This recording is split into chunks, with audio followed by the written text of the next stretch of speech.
100 মেগাপিক্সেলের camera, premium leather finish এবং 33 ওয়াটের ফাস্ট চার্জার, এই সব কিছু মিলিয়ে দেশের বাজারে কিন্তু চলে এসেছে OPPO Reno 8T। এত কিছু থাকার পরও কেন OPPO Reno 8T K value for money device বলা হচ্ছে না, তাই জানবেন আজকের ভিডিওতে, এবং এই ফোনটার খুঁটিনাটি যা রয়েছে তা জানাবো আজকের এই ভিডিওতে। তো চলুন দেরি না করে ভিডিওটি স্টার্ট করা যাক। প্রথমে বলে নিই, এই ফোনটা বাংলাদেশে একটি মাত্র ভ্যারিয়েন্টে এসেছে, সেটা হচ্ছে 128GB এবং সেটার প্রাইস হচ্ছে 32,990 টাকা, অর্থাৎ 33,000 টাকা। সো চলুন ফার্স্টে লুকস এন্ড বিল্ড কোয়ালিটি নিয়ে কথা বলি। লুকসের দিক থেকে কিন্তু কোনো দিনই OPPO কম্প্রোমাইজ করে না এবং এবারও করেনি। খুবই স্লিম ডিজাইনের একটি ফোন এসেছে। এই ফোনটার থিকনেস করা হয়েছে কিন্তু 7.8 মিলিমিটার এবং খুবই লাইট ওয়েটের একটি ফোন, 180 গ্রাম ওয়েটের। অ্যান্ড এই ফোনটার পেছনে যে লেদার ফিনিশটা দেওয়া রয়েছে সেটা কিন্তু এই ফোনটাকে খুবই প্রিমিয়াম লাগে। অ্যান্ড এই ফোনটার পেছনে কিন্তু একেবারে ফিঙ্গারপ্রিন্ট ম্যাগনেটেড না, অ্যান্ড কোনো প্রকার স্ক্র্যাচও পড়বে না। বাট এই ফোনটা যেহেতু লেদার ফিনিশের, সো যে কোনো প্রকার যদি দাগ টাগ ভরে যায় সেটা কিন্তু উঠাতে বেশ প্যারা খাইতে হবে। পোর্টস অ্যান্ড বাটনস থেকে যদি বলতে হয়, এই ফোনটার রাইট সাইডে থাকছে পাওয়ার বাটন এবং ভলিউম কি রকার, উপরে থাকছে সেকেন্ডারি স্পিকার, লেফট সাইডে থাকছে এর সিম কার্ড স্লট, যেখানে দুটো সিমের পাশাপাশি একটি SD কার্ডও ইউজ করতে পারবে। নিচে আসলে পেয়ে যাবেন USB Type-C charging port, primary mic, speaker grill এবং সবচেয়ে আশ্চর্যের বিষয় হচ্ছে যে এখানে কিন্তু 3.5mm হেডফোন জ্যাকটা পাচ্ছেন। এবার আসা যাক এর ডিসপ্লেতে। এই ফোনের ডিসপ্লেতে থাকছে 6.43 ইঞ্চের ফুল HD+ রেজলিউশনের একটি অ্যামোলেড ডিসপ্লে, যেখানে 90 হার্জ রিফ্রেশ রেট থাকছে এবং এর পিক ব্রাইটনেস হচ্ছে 800 নিটস। এই ফোনটার PPI ডেন্সিটি হচ্ছে 409 এবং এর ফ্রন্ট গ্লাসের প্রোটেকশন হিসেবে রয়েছে কর্নিয়া গোরিলা গ্লাস 5। বলতে গেলে এই ডিসপ্লেটা খুবই জোস। এর ডিসপ্লের বাম সাইডে কিন্তু আপনারা একটা নচ দেখতে পারবেন, যেটা সাইজটা আমার কাছে মোটামুটি ভালোই লেগেছে। বেশ ভালো ধরনের কালার প্রোভাইড করতে পারে এবং কর্নার এরিয়া থেকে দেখতে কোনো প্রকার নেগেটিভিটি লক্ষ্য করা যায় না। বাট এর ডিসপ্লের নিচের একেবারে চিন এরিয়াটা আমার কাছে একটু বড় মনে হয়েছে। 2023 সালে এসে OPPOর মতো একটা ব্র্যান্ডের কাছ থেকে আমরা অবশ্যই আরও ভালো এবং ন্যারো চিন আশা করব। সো ডিসপ্লে নিয়ে আমার কাছে এখানে কোনো কমপ্লেন নেই। প্লাস এই ডিসপ্লের যে 90 হার্জ রিফ্রেশ রেট রয়েছে সেটা এই ফোনটা বেশ ভালোভাবে পুশ করতে পারছিল। সো কোনো প্রকার প্রবলেম এই ডিসপ্লেতে কমপক্ষে লক্ষ্য করা যায়নি। 800 স্পিড ব্রাইটনেস হওয়াতে ইনডোরে তেমন কোনো প্রবলেম নেই। আউটডোরে ডিরেক্ট সানলাইটে কিছুটা প্যারা খেতে হয়, বাট সেটা সহ্য করে নেওয়ার মতো। এবার আসা যাক পারফরমেন্সে। এই ফোনের আউট অফ দ্য বক্স থাকছে Android 13 এবং ব্যাকএন্ডে থাকছে ColorOS 13। চিপসেট হিসেবে প্রথমে বলেছি রয়েছে MediaTek Helio G99 চিপসেট, যা একটি 6nm বেসড প্রসেসর এবং এর ক্লক স্পিড হচ্ছে 2.2 GHz। জিবি হিসেবে থাকছে Mali G57 MC2 এবং আগে বলেছি এখানে 8GB র্যাম এবং 128GB স্টোরেজ পেয়ে যাচ্ছেন, যার স্টোরেজ টাইপ হিসেবে থাকছে UFS 2.2 এবং র্যাম টাইপ হিসেবে থাকছে LPDDR4X। মূলত এখানে যে অপারেটিং সিস্টেমটা ইউজ করা হয়েছে Android 13 উইথ ColorOS 13। বর্তমান সময়ে ColorOS কিন্তু বেশ অপটিমাইজ এবং ইউজফুল একটি OS বলতে হয়, কারণ হচ্ছে এর যে মিনিমালিস্টিক গ্রুপটা রয়েছে সেটা কিন্তু সবার কাছে বেশ ভালোই লাগে।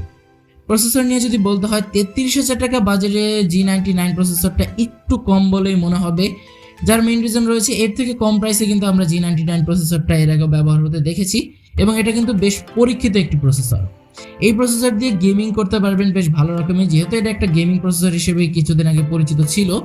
অ্যান্ড ডে টু ডে টাস্কিংয়ে এটা বেশ ভালো প্রডিউস করতে পারে। এর G99 প্রসেসর দিয়ে আপনারা পাবজি খেলতে পারবেন অলমোস্ট HD হাই ফ্রেম রেটে, এবং যারা কল অফ ডিউটি প্লেয়ার রয়েছেন তারাও বেশ ভালো রকমের একটা অপটিমাইজ পেয়ে যাবেন এই প্রসেসর থেকে। ফ্রি ফায়ার গেমাররা আলট্রা সেটিংসে খেলতে পারবেন, বাট সেখানে অ্যাকশন মোমেন্টে কিছুটা ল্যাকেন্সি লক্ষ্য করা যায়। ফ্রি ফায়াররা কিন্তু সর্বোচ্চ আলট্রা সেটিংসে এই ফোন দিয়ে গেমিং করতে পারবেন।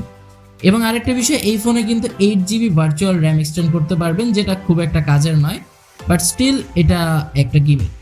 এছাড়াও এই ফোনে অ্যাপ ওপেনিং, ক্লোজিং, মাল্টিটাস্কিংয়ে কোনো প্রকার প্রবলেম হয়নি। ইনফ্যাক্ট আপনারা যারা ভিডিও এডিট করবেন তারাও এই ফোন থেকে বেশ ভালো একটা পারফরমেন্সই পেয়ে যাবেন। এবার আসছে ক্যামেরায়। এই ফোনে থাকছে 100 মেগাপিক্সেলের মেইন শুটার, সাথে থাকছে আরও দুটো সেন্সর, যেটি হচ্ছে 2 মেগাপিক্সেলের মাইক্রোস্কোপ এবং একটি 2 মেগাপিক্সেলের ডেপথ সেন্সর। এইরকম একটা বাজেটেও কিন্তু আমরা এখানে কোনো প্রকার আলট্রা ওয়াইড ক্যামেরা দেখতে পাচ্ছি না, এটা অবশ্যই একটু খারাপ লাগার বিষয়। ভিডিও রেকর্ড কিন্তু করতে পারবেন শুধুমাত্র 1080p 30fps-এ, কমপক্ষে 60fps-টা রাখা উচিত ছিল। ফ্রন্ট আসলে পেয়ে যাবেন 32 মেগাপিক্সেলের সেলফি ক্যামেরা, যেটা দিয়ে আপনারা 1080p 30fps রেকর্ড করতে পারবেন। এবার আসছে এর ক্যামেরা পারফরমেন্সটা ডে লাইটে বেশ ভালো, যেহেতু একটা বড়সড় সেন্সর রয়েছে সেক্ষেত্রে ইন ডিটেলস ছবি তুলতে পারে, শার্পনেস এবং ডিটেলসের কোনো প্রকার ঘাটতি পাবেন না। একেবারে প্রপার লাইট কন্ডিশনে এটা কিন্তু বেশ ভালো ধরনের কালার প্রোডাকশন করতে পারছিল, ছবিগুলোকে বেশ ন্যাচারাল টোনে রাখছিল। 2 মেগাপিক্সেলের মাইক্রোস্কোপ ক্যামেরাটাই এই ফোনের অন্যতম একটা আকর্ষণ। এটা দিয়ে কিন্তু আপনারা বেশ ভালো ধরনের ছবি তুলতে পারবেন, যদিও এটা সবার জন্য কাজের নয়, বাট যারা একটু ম্যাক্রো ফটোগ্রাফি পছন্দ করেন তাদের জন্য কিন্তু বিষয়টা খুবই ভালো। ভিডিও রেকর্ডিং পারফরমেন্সটা আমার কাছে এভারেজ লেগেছে, কারণ এখানে কোনো প্রকার স্ট্যাবিলাইজেশন নেই, প্লাস 60 fps এর রেকর্ড করতে পারছেন না, বাট স্টিল যদি একটু স্টেডিভাবে ভিডিও করতে পারেন কাজে লাগানোর মতো। ফ্রন্টে 32 মেগাপিক্সেলের ক্যামেরাটা খুবই জোস লেগেছে আমার কাছে, ছবিগুলোকে ন্যাচারাল টোনে রাখছিল, প্লাস যারা সেলফি লাভার রয়েছেন তারা সোশ্যাল মিডিয়া রেডি টাইপ ছবি পেয়ে যাবেন। এবার আসা যাক এর ব্যাটারিতে। এই ব্যাটারিতে থাকছে 5000 mAh এর ব্যাটারি উইথ 33 ওয়াটের ফাস্ট চার্জার। এই 33 ওয়াটের চার্জার দিয়ে আপনারা অলমোস্ট 1 ঘন্টা 15 থেকে 20 মিনিটের মধ্যে ফোনটা ফুললি চার্জ করতে পারবেন।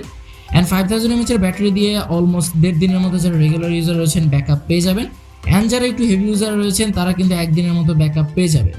এই ফোন দিয়ে আপনার স্ক্রিন অন টাইম পাবেন অলমোস্ট 7 থেকে 8 ঘন্টার মতো। আচ্ছা, এবার আসা যাক এই ফোনটা 33,000 টাকা বাজেট ওয়াইজ কেমন। সো বর্তমান বাংলাদেশের মার্কেটে 33,000 টাকা বাজেটে কিন্তু আমরা আরও কিছু ফোন দেখতে পাই, সেই বিবেচনায় কিন্তু OPPO Reno 80টা কিছুটা পিছিয়ে থাকবে।